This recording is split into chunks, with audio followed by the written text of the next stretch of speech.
Emotoka etwala Rolls Royce etuuse mu maka ge Ekigo. Bana abasajja bali serious. Ne batolooza atunula atya. Yiyo. Siringi ya police etuuse mu maka g'abadde speaker. Very serious. Anita Amongo. Kasenyi wa Uganda Police Force etuuse mu maka g'abadde speaker wa parliament Anita Amongo. Ekigo nga kirowoozebwa nti bagireese kutikka mmotoka ekika kya Rolls Royce. Emotoka egenda. Emotoka kakalamu kankubuulire. Wow.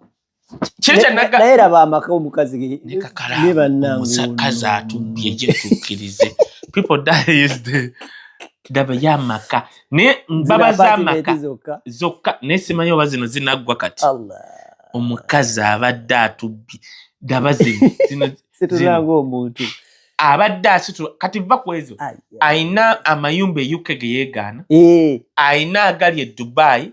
ne bawe mwamulabyeko ne labo kono na sente okuli wano kuzimba ebikomera bibiri nkugambye sente kati sente kigambibwa oyo mukazi gomanyi sente zebajje mu nyumba ye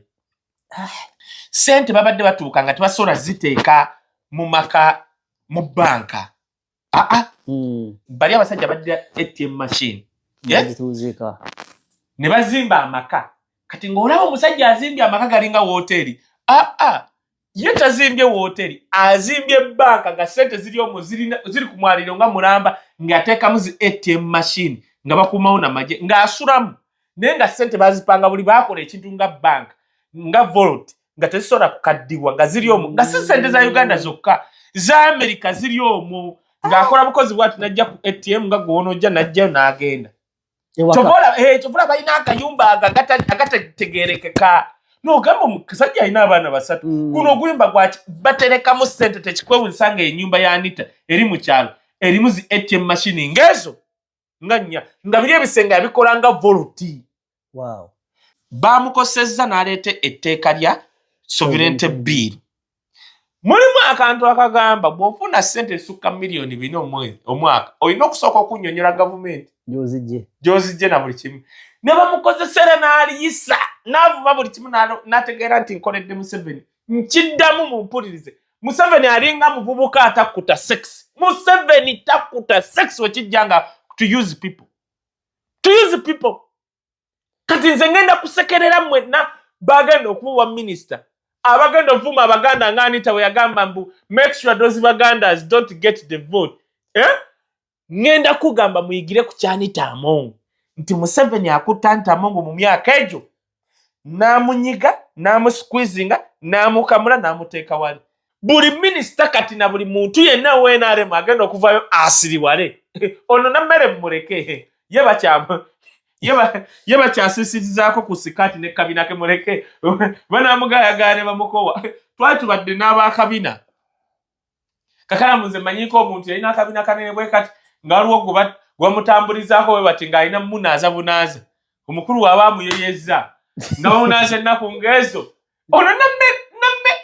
kakalamu nammere talina na mukazi amutambulirako nti amunaaza bisambi oli yayinako omuntu ng'aliwo kumunaaza bunaaza ono nammere muleke ng'akyawukana bw'atyo ng'akyakola ne paamu oyo takanga ng'akyakola n'enviiri za straight n'ebizigo bya mulago ebyo bya mulago ebinuunuuka bwe biti oyo buli muntu yenna ng'olimu NRM nga tova mu ssaako y'aba Museveni yogera mpola. If these people basobola okutwala Anita Amongo bwe bati ng'abakoledde buli tteeka Anita Amongo yagamba teeka ki lye muleese mu parliament lyesitayisizza okumanya Anita Amongo bano abantu tebayiga sekandi ye best example gye bandibadde bayigirako. Sekandi yagamba nti bannange nze simala googera baali bamubuuzaako ku vice president alupaddako n'agamba muwa I advise her one thing tokola toyogera nga tebagambye. Sekandi yajjanga bwati nga Museveni amutumye ku mukolo n'agamba amanya gange nze Sekandi n'asoma ebbaluwa ya Museveni n'agimala n'agiteeka wali n'awaayo sente zamuwadde n'addayo n'atuula nadda ku popopo ne tunywa bbiya. Bagamba bamuterako n'omuntu amubalira ekikolo bamubalira ekikolo zanywedde ne bagera ne basasula busasuzi. Mbanga ego omwana nadduka n'agirona n'agamba tulina gipanga mu kaveera tutwale kuba ye tamanyi bbeeyi tubeera ku popopo bea tamala googera ng'omanyi olina kubala chokolo obala chokolo leero omukulu yanywedde 10 yanywedde 2 buli lunaku akiika. You are watching The Answer Channel, a solution to every situation. Subscribe right now. Oli muna Uganda wangalira mu diaspora, America, Canada, Australia, UK oba Germany. Ng'okola emirimu 2-3 wabula nga tofuna kadde kawummula oba kwebaka naye nga tokyasobeddwa lwaki ssente z'olina ku akawunti yo tezeeyongerako? Toli wekka, bangi kuffe twaveeka n'ebirooto eby'amaanyi wabula oluvannyuma ne twesanga nga tukolerera kusasula bills zokka. Tusuba okubeerako ne famire zaffe era nga tuwulira tetulina kye tuyinza kukola kukyusa mbeera eno wabula singa nkugamba nti waliwo enkola esinga eya franchise digital business ebaddewo okumala emyaka 5 mu gumu mu nsi yonna esobola okuyamba okukolera ewantu wonna kasita obeera ne laptop oba essimu ssaako ne wifi nga okola n'omulimu gwo ate ekirungi nga teweetaaga bukugu bwonna bwa tekinologiya ng'ezimbiddwa okuyamba abajja ku kyeyonga ffe okwekolera ensimbi esasula obudde bwo wamu n'ebyo by'osobwa tukutendeka ne tukuwabula ne ku buli mutendera ng'oyambibwako abantu ab'enjawulo abategeera gy'ova tetusuubiza mpewo wabula yeno sisitimu gy'osobola okutandika okuyiga leero bw'oba okoye okukola essaawa ennyingi nga teri kuwummula nga te tulina kyolaga kizivaamu nyiga mu linki eyo wansi okumanya ebisingawo okuba ku simu ya Gerard Seguya oba gwe mumanyi nga Kakalamu The Answer ku +1647 821 8189 oba kyalina omutimbagano www.g-viepena.com. Emmotoka etwala Rolls-Royce etuuse mu maka ge Kigo. Bana abasajja bali serious. Ne kati olowooza atunula atya? Yiyo siringi ya poliisi etuuse mu maka g'abadde speaker. Bali serious. Anita Amongo Kasenyi wa Uganda Police Force etuuse mu maka g'abadde speaker wa parliament Anita Amongo Ekigo nga kirowoozebwa nti bagireese kutikka mmotoka ekika kya Rolls-Royce. Emmotoka egenda. Emmotoka Kakalamu kankubuulire. Wow. Naye raba amaka omukazi ne Kakalamu omusakazi atubbye gye tukkirize. People die is the daba y'amaka ne baba z'amaka zokka ne simanyi oba zino zinaggwa kati. Omukazi abadde atubbye daba zino situlanga omuntu abadde asitula kati va ku ezo ayina amayumba e UK ge yeegaana ayina agali e Dubai ne bbaawe mwamulabyeko. Nze mweno yenna saga egenda okunyumira kintu Kakalamu nze nali nava ku mupiira gwa Uganda nga gwanta nze nakoma okuwagira omupiira gwa Uganda nga Dr. Lawrence Mulindo yagulimu munange mbadde nze ate ndaba alaba no kati ogulaba guno ogulaba naye ngamba ogwagala nti kagamba Kakalamu twateekanga ssente naye omuyo omusajja gwe namulaba nga avuma yakyusa constitution y'omupiira tosobola kumwesimbako alinga Samuel Eto'o akopolio wa Cameroon Samuel Eto'o kizibu omwesimbako kasa yakwatagana president waayo gundi oli bia Pop Bia kati noono Mulindwa ani gundi ono Magogo kyakola e Uganda yaddira omupiira bonna ba ono gundi ono mwana wa gundi ono we Wandege ya mama mwerabidde wa Proline mumutegedde tosobola mwesimbako Edgar Hudson balinga gwe baloga yali awo bonna ab'omupiira teri asobola mwesimbako ndaba ono omusajja gwayita Mutyaba yagusambako era Mutyaba nkwewuunya oyina Katonda kubanga ku ddogo abo abasajja lye bayina olaba oyimirira ng'okyaliwo kati omupiira laavu gye twalina nga tuguteekamu ssente byatutama okitegeera era nze essaga ya Anita Amongo njagala okutandika nga sinnayogera njagala okulaba gye ggwera ng'eggweredde mufufa kasita fufa eneeterera bweti omusajja akola constitution dulinga omuntu yenna asobola okwesimbawo ng'amateeka si makakali ng'osobola okuddawo n'ofuna oba omugagga Babu oba omanyi n'amiisi Kiguntu asobola kwesimbawo yeeno bagitute wano yali etuuka ndowooza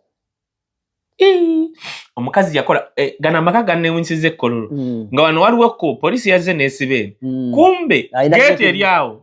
eri awo atatuuka eri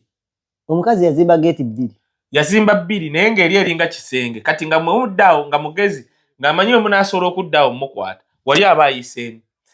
Baawe Mutyaba yatugambye yasuze mu hoteli gundi mu ofiisi za FUFA nga tebamanyi gy'ali wansi wa gundi wa tebo. Naye laba okwonona ssente okuli wano okuzimba ebikomera 2 nkugambye kati ssente kigambibwa oyo mukazi gwomanyi ssente ze bajje mu nyumba ye. Ssente babadde batuuka nga tebasobola ziteeka mu maka mu banka. Nze omuntu kantandike bwe waliwo omusajja gwayita Chris Oboli mwogezi wa Parliament. Naye kakalaamu okusoma si kyekyo tusabire Katonda abaana baffe babe n'amagezi. Omukazi abadde abba ssente ne banne naye kati okuzibba afuna akawunti kwaziyisa kati nga ziyita ku akawunti ezimu ya Chris Oboli lumu kwagwako biliyoni najja nga bazisibye nabaga mute ssente za speaker ne bazita Chris Oboli ekyo bamuvunaana. Omuntu omulala yeewuunyisa ye Bunyagole gwayita gundi abadde gundi kraka wa Parliament Adolf Mwesigye. Adolf Mwesigye mwe abatamanyi okuba kraka wa Parliament obanga accounting officer teri nusu efuluma okujja ngo kisazeewo. Kati ye baamuyise dda ku kitebe kya CID kubanga beewuunya omukazi ssente z'abadde ato omukazi abbye Uganda nga trillioni ezo. Kati Adolf Mwesigye abadde accounting officer ate nga munyamponi munnabo kwakuteeka Museveni abamanya akwesiga baamuyise kye baagala okumanya ssente endala ziri luddawo kwa Museveni tosobola kugaggawala mu Uganda nobbanga Museveni takoze eki wabula nga sinnagenda wala kansooke neebaze Anita nalabye enegundi yakyogeddeko Honorable Namboza. Anita ye muntu abbye bakiyita batya okugaaya ng'aswankula. Anita agaayiza ng'aswankula ategeeze nti banne eno kiri eno kitokota. Anita atuyambye okutulaga nti bannange wadde nze mundaba nze kanswankule mundabeko naye waliwo abantu abalina kakalaamu. Waliwo omusajja mu COVID sijja mwongera kubanga namwogerako Uganda ne wanga naye wisdom lwaki totuta COVID yasitula ennyonyi ya Boeing n'ekima abaana be ne mukyala we mu America nga COVID waali nga tebitambula yasituka ennyonyi etwala abantu nga 2 n'egenda ng'ekimya abantu abo. Omanyi ssente ze yasasula gwe? First of all mu biseera bya COVID nga tezitambula kitegeeza yasasula ne bali baganya ennyonyi okutambula yasasula mu America ennyonyi eyo okugwawo nayo family ya vetya maka ge yalimu okutuuka ku kisaawe nabaani ababakirayinga okufuluma America kubanga abantu bali tebatambula nga buli kimu kiri shutdown. Yasasulira abaana be ne mukyala we. Mu Uganda namwogerako musajja n'agamba wisdom lwaki tondeka naye ali mu Uganda ne tali mu politics n'ensi temumanyi. Kakalaamu waliwo omukazi yayogera ekintu yagamba nti mbwe ssente zinuuka bali abasajja badde ATM machine ne bazimba amaka. Kati ng'olaba omusajja azimbye amaka galinga wooteri ye tazimbye wooteri azimbye banka nga ssente ziri omwo ziri ku mwaliro nga mulamba ng'ateekamu zi ATM machine nga bakuumawo n'amagye ng'asulamu naye nga ssente bazipanga buli baakola ekintu nga banka nga vault nga tezisobola kukaddiwa nga ziri omwo nga si ssente za Uganda zokka za America ziri omwo ng'akola bukozi bwati najja ku ATM nga gw'onojja najjayo n'agenda. Kyobola balina akayumba agategeerekeka n'ogamba omusajja alina abaana 3 guno oguyumba baterekamu ssente tekikwewunyisa nga ennyumba ya Anita eri mu kyalo erimu zi ATM machine ng'ezo nga 4 nga biri ebisenge yabikola nga volti. Kakalaamu nagendako mu Western Uganda omusajja ng'entungamu yasika amazzi entunga mu tawuni awo kozi nga bakagateekayo temwali mazzi ga taapu naye nga gagenda ku faamu ya maama gw'otegedde n'omusajja naye kati wuli ekyannewunyisa nga tugenze mu maka g'oyo musajja bw'ati n'agiteeka mu compound ng'amazzi we gajja gasooka omwo ne gaba refined nga buli mazzi ge banaaba ge boozesa ebintu ne ganywa gali refined ne taapu zino ezitattagalagazi yazijja eno ng'anywa bunywa. Naye nga wali munange abanyankole baabwe wali entunga mu katawuni ng'ate tebalina mazzi ga taapu nga baavu bazibu. Kakalaamu abasajja balina ssente nadde endala gundi ya Honorable Namboza yagambye waliwo omusajja yakwata omwana we n'amutwala mu New York okusoma bwamutwala mu New York omwana we ne bimukalubiriza nga anoonya wasula omwana tata namuga tosala kunoonya awo kayumba tukagule omwana nagugulinga nino ng'ovudde nina wano wali wano omuwala twali tukolako oko naye bali babiri olaba ku Senate Awards awo nyumba ndowooza nga yannya 7 awo ku 5 omwana gye yeeteeka mukabula katubuwala buto ali mukwano gwange yagendayo n'agaana natuukayo ne ntuuka time ne ngamba oba nze bw'omuleesa ayingidde nyumba ng'etukula nnyo eno ate nga noli naye yeeteekamu akati nangamba naye bangamba omuwala yangamba bazadde be baminisita nengamba n'abasajja batujooga yarabbi okujja eri ssente n'ozireeta n'omwana yebakibwe basimbe kakala ezo doole 15,000 ez'e Canada is not money kubbo kituufu kati nno oyo omwana lwakwanga musiru eno bo abamu eno chechi mpapya yandibadde taata gula kabulooko kano oli kondo akagula kugambye oli owa New York yagulira mutabani we n'asoma kati mutabani we ne bamutwalirako omukozi mutabani we n'asoma n'omukozi muwala we n'asoma nga alina omukozi bwe yamala okusoma omwana n'adda e Uganda n'alekayo omukozi taata we ne yeerabira ennyumba gye yagula omukozi yagisigalamu n'atekamu ne bannayuganda taata yeerabira ennyumba gye yagula mu New York apartment Uganda tubalina abantu bannabiyisiza kakalamu tonnalabase kakalamu kubanga bano abantu bali primitive nti bakulidde mu kyalo Isima yagala n'agamba ekigambo ne muga Isima tokyeddamu bano abasajja banyiiga nnyo yagamba basajja mmwe temunyumira ku Range Rover ze mutuulamu kati okujjako abaana babe bazaalidde mu Buganda olaba banyumyenyumyeko bagenzeeko mu Amerika bakola ebiriyo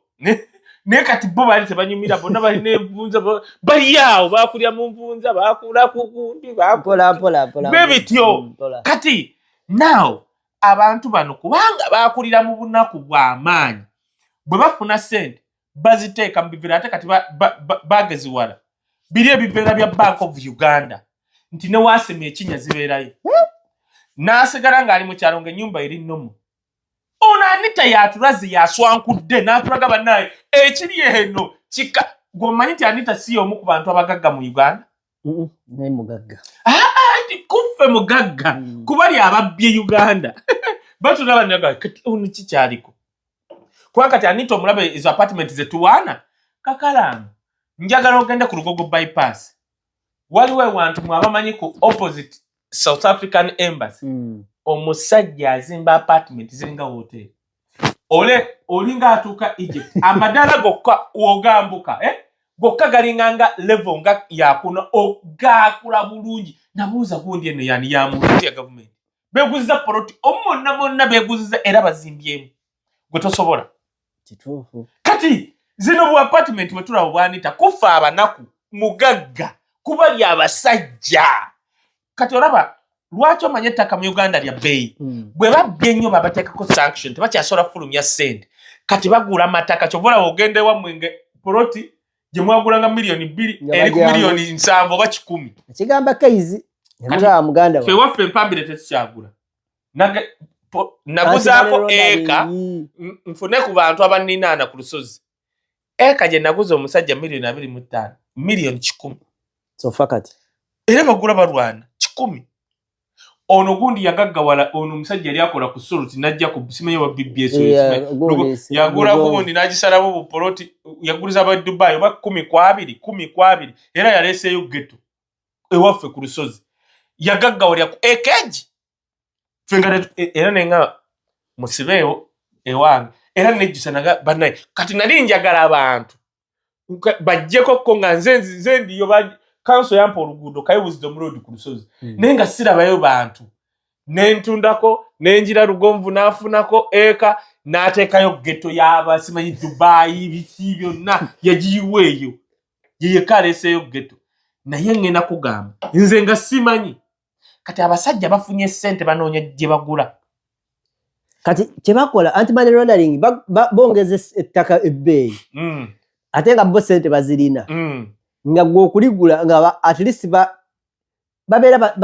bazidusiza muli bazitokosiza muli eri mwennyini kati olaba ebibox bye bajje mu maka ga Anita batuuka ne ku level nga abasajja basobola kubisa sente. Ojjukira waliwo ku biseera bya Nakalema bwe bakwata sente nga ziva Entebbe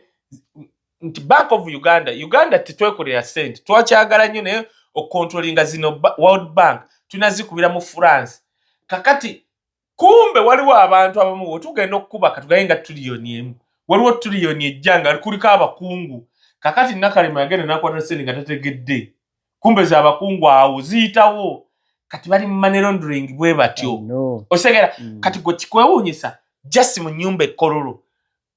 NTV bana NTV mwatukoledde baateze kamera ewantu ng'eyino sika wali ebyo box bwe mwalabye bigenda singoye bajje sente mu mayumba g'omukazi ng'eri ennyumba ya Namusisi waliwo omukazi yali mukomba box tetubalina mpapula yazijjawa Anita Amonga amala agende uwe ng'amunoonyeza kalunaga bane mulondo ono kubanga wabba abaleeterako omukazi yali mukomba box kati be bamu kuba badde batereka ku sente ze era yakomawo n'asirika era omukazi n'apulayinga yekkulu yeta yali anga aswankulanga kati kagule wali oyo Mawanda oyo oba yaddira mu Piero yoyo musajja mugagga muvundu oyo gwe bakwata batwala luzira mugagga muvundu taswankula ali bwati Anita Amongo lwa kuswankula. However nina ekintu kyenjagala obbalaga kantandike kati byetandise Kakalamu nze ngenda kwewuunya nnyo bonna abantu abagenda okukolera abasajja abo Museveni ne mutabani we naddala nga temuli osobola okuba ng'oli Munyarwanda kasita oba nga toli mu kakundi kali nakusomesa Kakalamu nti kye bayita Noogu obeera mu basajja abo naggamba Noogu kyowulira kye bagamba Noogu Noogu sirinnya siriwo okugamba nti gwe gwani aba akitegedde oli Munyarwanda oba oli Munyankole but ayagala kumanya tutegedde naye oyinako akakwate oba jjajjaawo ene waffe kyova olaba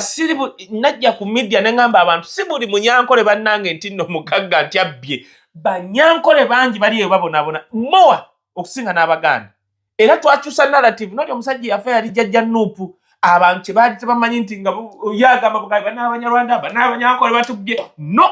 bangi gye bali eyo ekiboga abaawa kati Nina Rose ne Rose tebaba mubba yali agenda kulya akaluka ekiboga gomanya Abanyankole n'Abanyarwanda bali ekiboga osegera ekintu ekyo era gwe nagamba nti amata gonna ge twagirawo ojjukirawo ng'ova ekiboga n'ogasanga g'obudomola baagajjawo waliwo omugagga yakola factory awo yalina okugagula now Kakalamu Museveni yakeera n'ayita abantu bana yakoze meeting n'ayita omukulembeze w'abalokole tulina abakulembeze b'abalokole babiri Dr. Serwadda n'omusajja omulala w'engulu babita Engola yakulembera National Fellowship of Born Again Pentecostal Churches gonna amakanisa ago kati yamuyita mu meeting n'ayita Bishop Ziwa ow'Abakatoliki n'ayita Kabaka w'Etteeso bamuyita Obeng Mori something n'amuyita n'abaawo n'ayita nani 1 2 3 n'ayita ne Rebecca Kadaga abantu aba meeting n'etandika n'ayita Anita Amongo Museveni kati kankunnyonnyola lwaki and NTV okuba abana Museveni mugezi NTV omanya amawulire aga investigative mulina oteekamu ssente okugafuna NTV ye yasooka okufuna eggulire ebibadde mu meeting n'ebituwa naye kansooka kunnyonnyola lwaki yayita abana abantu bana yayita Kabaka w'Abateeso kubanga Anita Amongo aveyo Teeso nti singa bamugoba engeri gy'abadde ateeka mu bwakabaka waabwe ssente bityabateeso basobola okuleeta efujjeeyo nga sebo Kakalamu Museveni oyo omulaba tarisikinga naye bamugaa Kakalamu agenda kwesimba kuba president asooka naga Kakalamu yani mumunoonyerezeeko tabubuuka kati ye tamanyi Abateeso basobola sebo okwegugunga ne watandikawo olwaleeta emujja mu buyinza kati yayita kabaka waabwe ekyokubiri ayita Bishop Ziwo mu Katoliki kubanga Anita Amongo abadde yeportrayinga ng'omukyalo mu Katoliki lwaki bamutaako embago tagenda mu America na Europe wabula naye bakutaako embago osobola okugenda Vaticani kana ate okugenda Vaticani ogwa Italy era abantu abadde balaba Anita Amongo agenze Vaticani tasobola kugenda mu nsi ndala ayina embago naye Vaticani nga Robert Mugabe yagendanga ow'e Zimbabwe yagendanga Vaticani kwa yali mu Katoliki nnyo kati Anita Amongo wadde musamize ne bbayo musamize yeeteekako ekyo ng'amanyi church esobola omulwanirira era abadde agisondera nnyo ssente yensonga lwaki bayise Bishop Ziwa lwaki bayise bishop akulembera makanisa g'abalokole kati njagala wano wetegereze bulungi Museveni akimanyi wali abalokole abayaaye wali abalokole ba pastor nga balogo si balokole wali abalokole ba pastor nga bajasi Museveni abateekayo butesi Museveni kuluna nategedde amanyi ba pastor abatuufu ngera abatye kati oyo omusajja engola za naleero oyo bebasajja beba Alex Mitala abo bakayanja abo bazibu balokole ba conservative wali lwaki muyise mu meeting yakitegedde mpise Anita Amongo omulogo mpise Kadaga basobola okutandika okugira wano eddogo ne bigenda binkwata Museveni atye eddogo kakala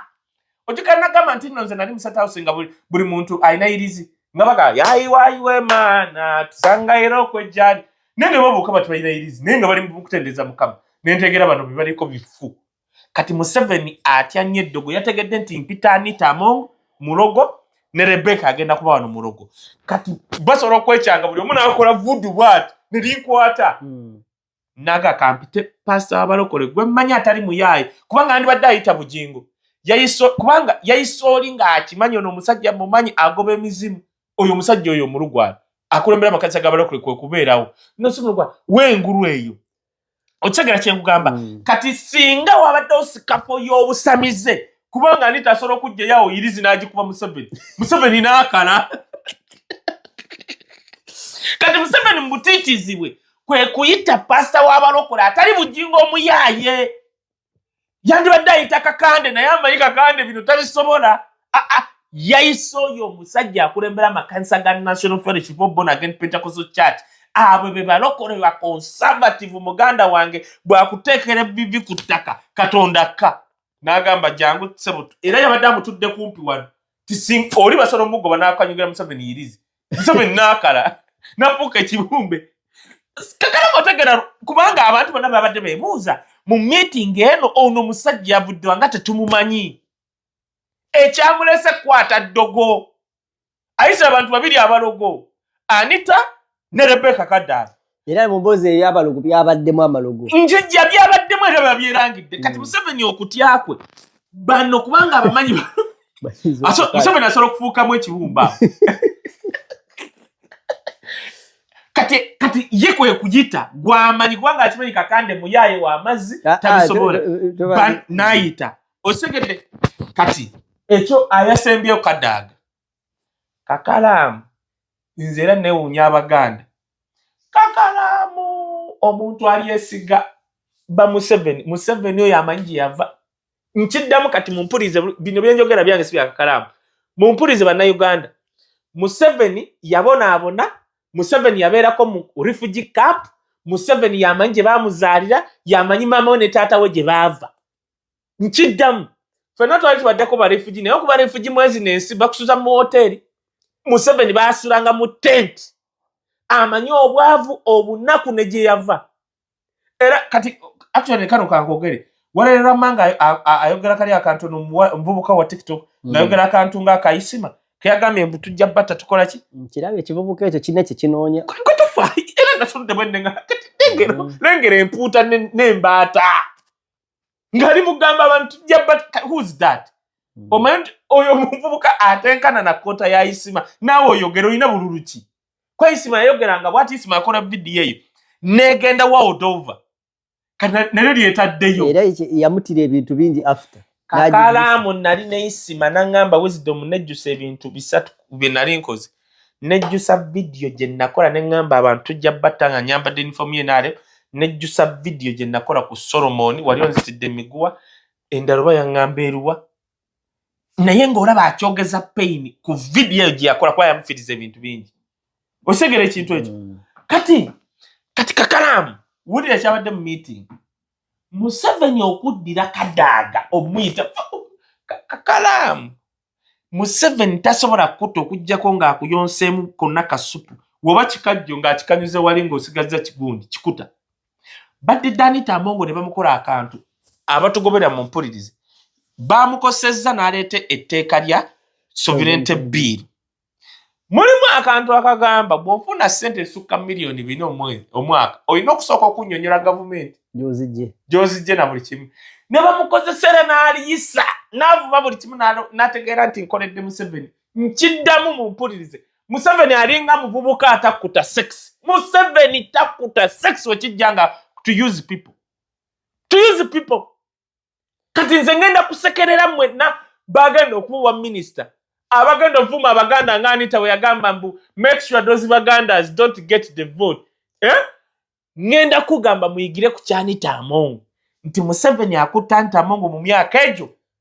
Namunyiga, namusqueezinga, namukamula, namuteeka wali. Kakalamu tebakulimba nga tali muntu abba sente mu government eziwera million 10 nga Museveni tamanya kutunda butunuzi bwati. Ntidemo kiwulire. Kakalamu tosobola kubba million kati tuli ku billion. Tosobola kubba billion emu Museveni nga tamanyi. Tekiriyo. Yakuwa ne police number simanye financial police intelligence bikoze bitya. Eringa ya fintra akawa. Aha. Ya sirika ne bakolera file n'agamba sente zazibya zitutte wanti bulaya ate zino wasobola okukwatira amangu singa sente bazitwakinga nga waguze mu mundu oba wazitutte Kongo ebe. Nebino nti oguze mu bizimbe yagamba bugambi mukola file oyo njammo funa we mufuna. Now Museveni yalese Kadaga mu meeting eyo to humiliate Anita Among. Kubanga question yabadde bwe babuza Kadaga annyonnyola abatuddewo yadukanya atya parliament ku sente entono ku regimu ye y'emyaka 10 nannyonnyola. Jukira Anita Among wawabidde sente buli committee ya parliament nga olaba paaka biki ebyo ezo committee buli mwaka baziwa budget. Era chovola aba member of parliament bagenda ne balambula. Ku myaka 8 Anita Among buli committee tajiwadde sente. Zonna sente azezibise. Bwezo wazifune. Tu nakubaganyamu gundi expenditure ye eyiye netuka mu trillion eya parliament. Nga zonna tezina zigenda. Kati omukazi zonna bino trip because ebitya zonna teri atambula.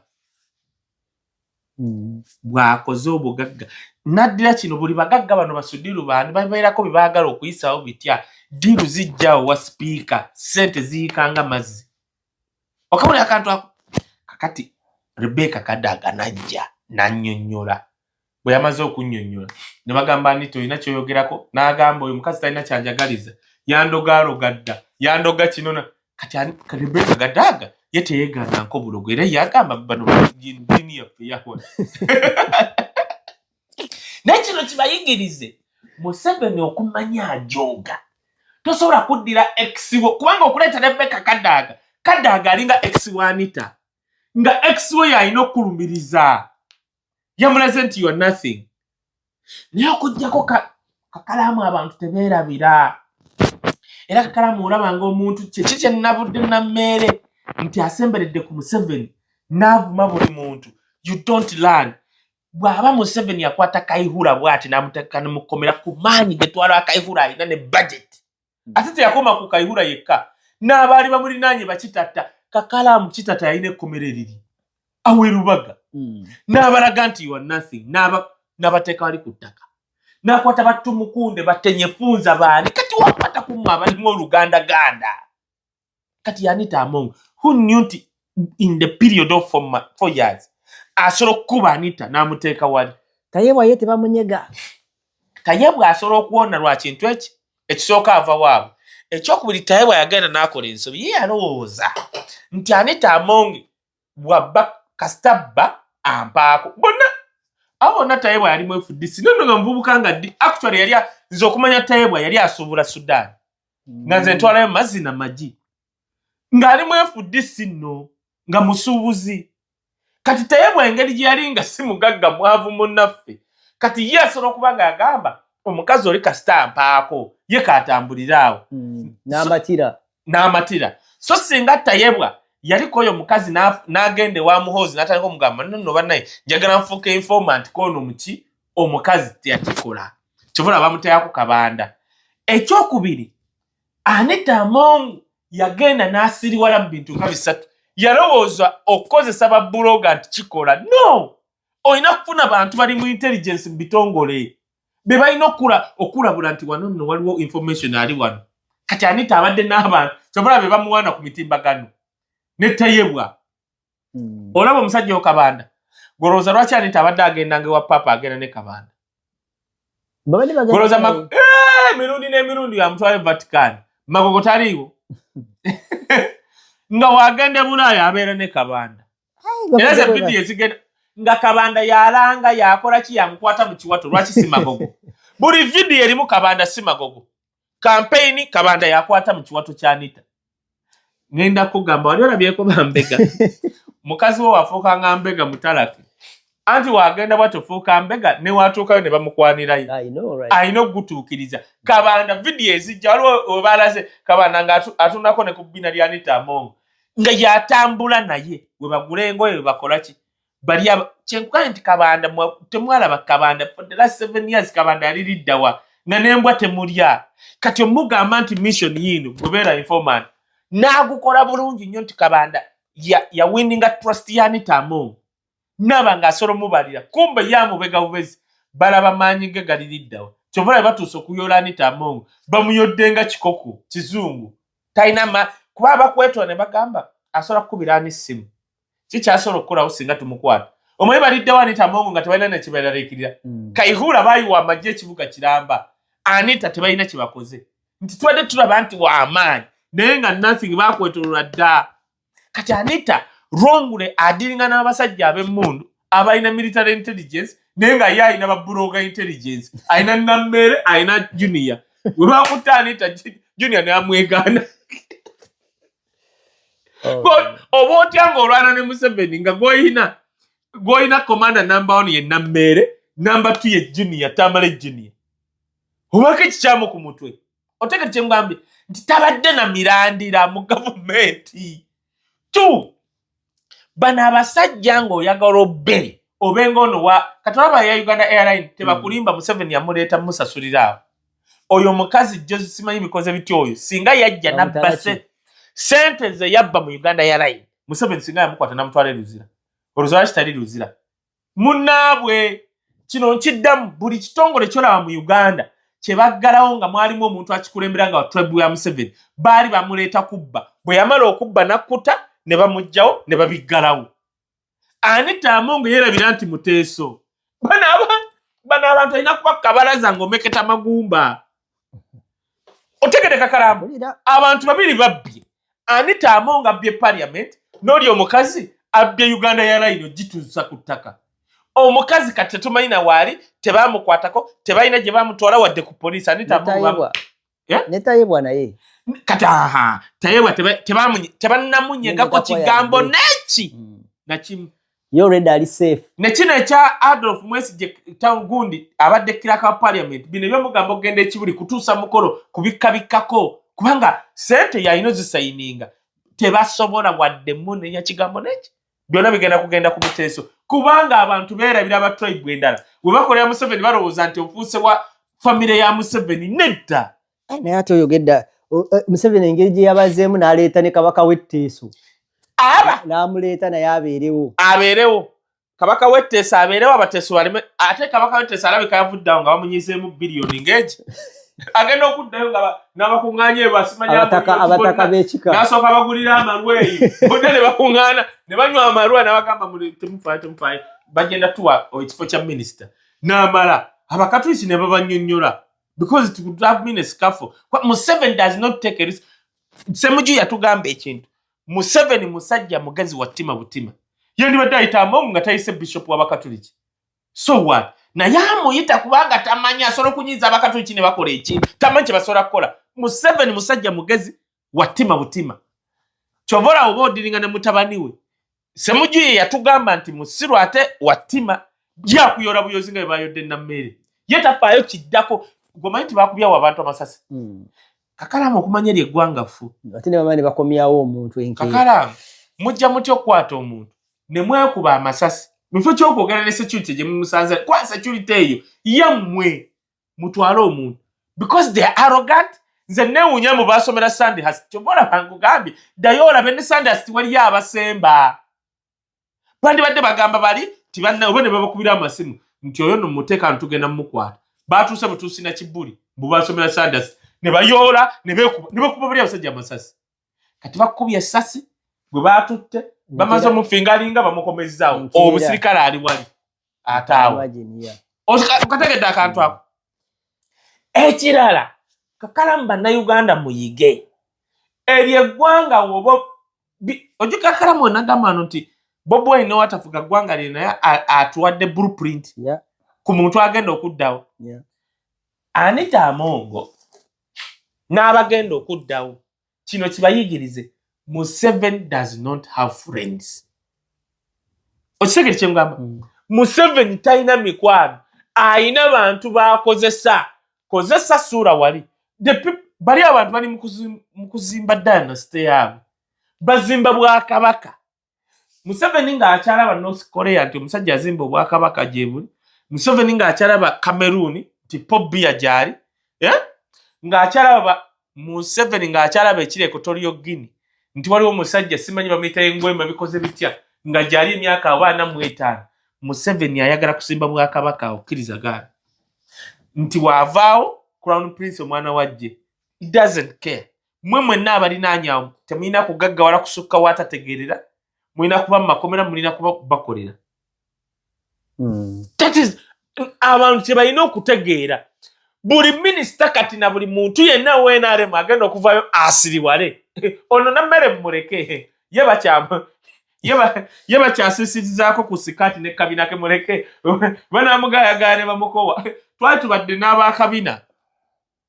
kakalamu nze manyiko omuntu yalina akabina kanene bwe kati nga waliwo gwebamutambulizaako bwe bati ng'alina munaaza bunaaza omukulu waabamuyeyeza nga bamunaaza ennaku ng'ezo. Ono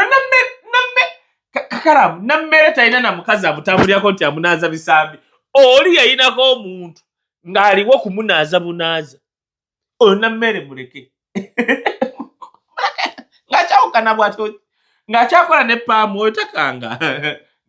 ng'akyakola n'enviiri za straight n'ebizigo bya mulago ebyo bya mulago ebinuunuuka bwe biti oyo buli muntu yenna ng'oli mu NRM nga tova mu ssaako y'aba Museveni yogera mpola. If these people basobola okutwala Anita Amongo bwe bati ng'abakoledde buli tteeka Anita Amongo yagamba teeka ki lye muleese mu parliament lyesitayisizza nga ye reason gyawa aba kye bamukoze. N'omanyi lwaki Museveni aleese oyo omusajja gwe bayita Boss. Oyo omusajja ye yali architect w'etteeka ly'okwamendinga etteeka ly'okuggyako emyaka ku kisaanyi. Museveni n'amusuubiza omuli waadingo bwa speaker. Nalabye omusajja from nowhere omusajja oyo mwe abatajjukira Bobi Wine we yalwana mu parliament. Oyo omusajja ye yakola etteeka liri eryaggisaako ekisanja.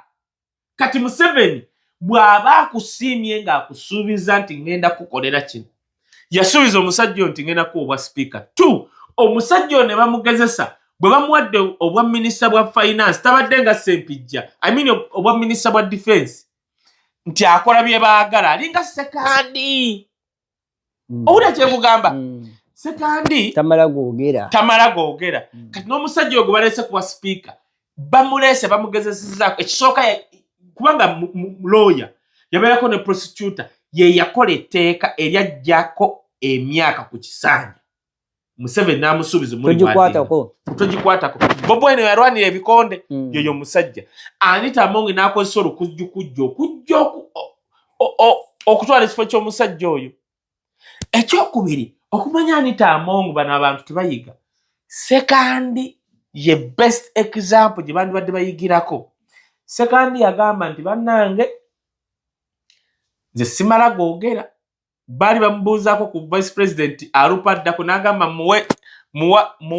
I advise her one thing. Tokola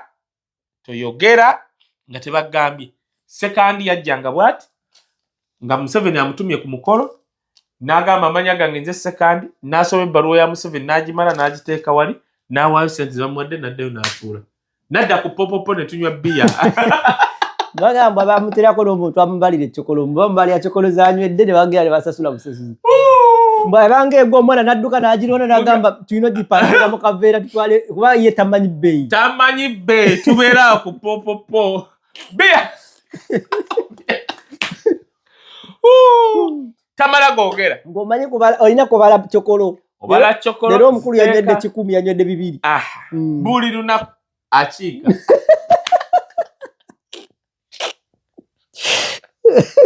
Ala Museveni banaye Museveni akuwamu baba naye omusajja omulaba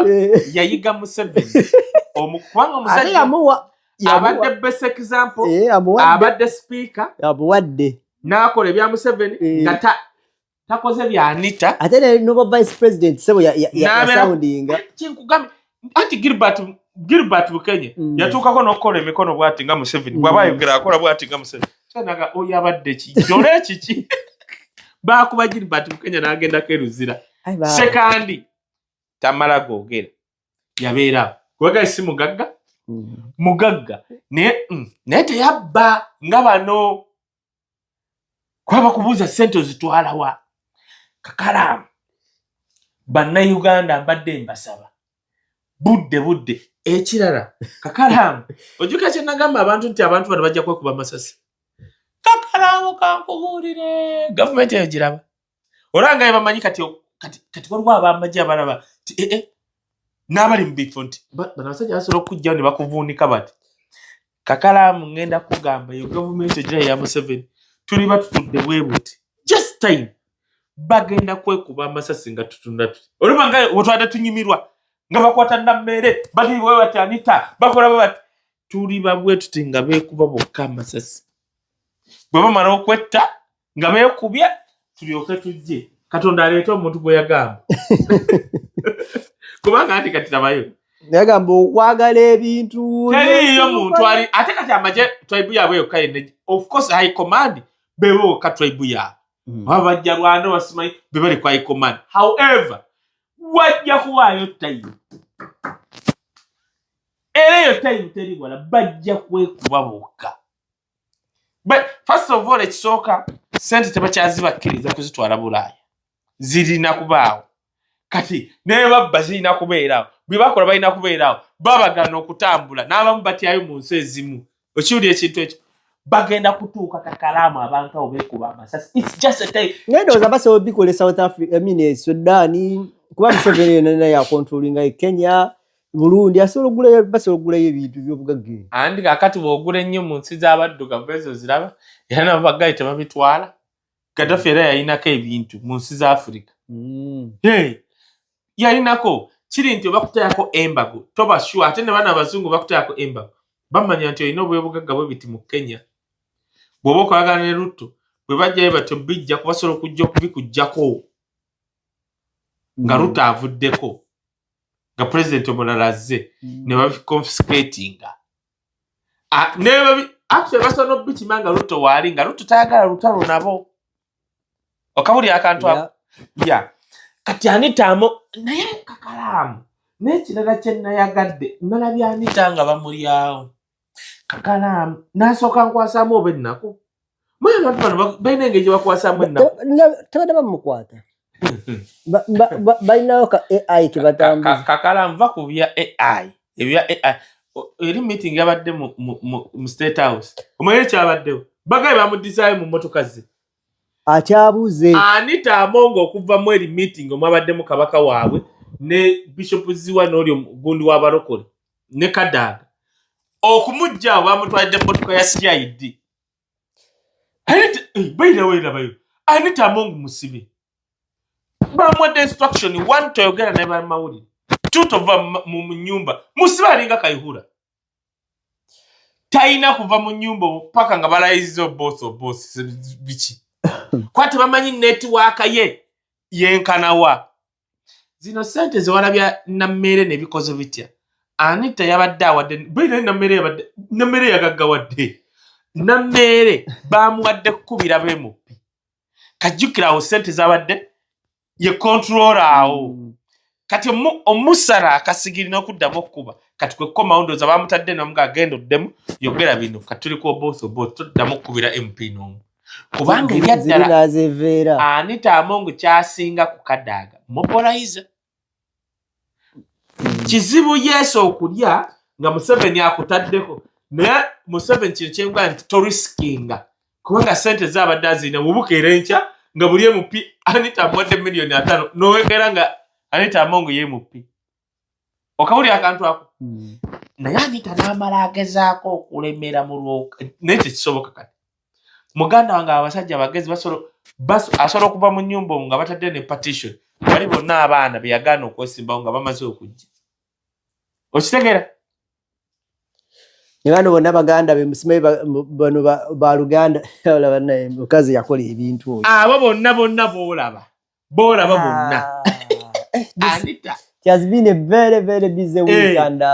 weekend ebadde ne suspense nene nnyo masimu gabadde gavuga okuva mu side inside na mama waffe ne yajja wano ade ngamba mwakozeeyo ko batemunnaba naye kyetwebaza Katonda Kakalamu omanyi muba mu bunyige nene mufunayo ku ssanyu I know right Kakalamu ngeza nnyo ku Bible abaana ba Isirayiri bwe baali e Babylon mugende musome Zabbuli 126 luno limba olwayimbibwa Beatles lugamba tulimba Christmas bali kuba nnyo by the rivers of Babylon na na na na na na na na where we sat when we remember Zion kati bali abaana bwe baali babatwala mu buwambe mu buddu kati bayita ku river Babylon ne batuula bati of course ng'embooka ekaaba ne batoka batayakaaba ne batunula emabega ne bajjukira ensi gye bavaamu Zion of course Zion ye Israel right now kati waliwo ekintu enjagala okugamba abantu bwe tulaba ebituuse ku Anita Among essuubi lirabika Kakalamu kankubule singa tuba ne Museveni ng'akutudde ku mutwe ng'e Anita anaakufukira ne baani bamagogo nga babakuba bukubi mpya bwe mufunako munafuna ku buweerero n'essuubi kino kyengamba nti anything can happen n'okulaga abalaba ndize nga bacaccala ne bamanya nti sayo ne basobola okuyuzinga naye n'ofuuka nakirala n'okolamu ebyamagezi naffe kakijja ne kigamba nti genda mpola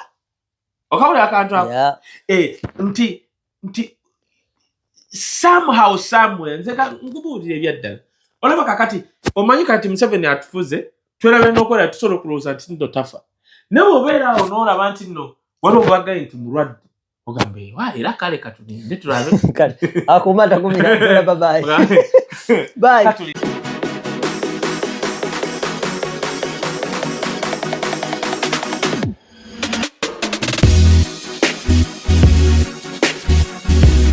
The Answer Channel, a solution to every situation.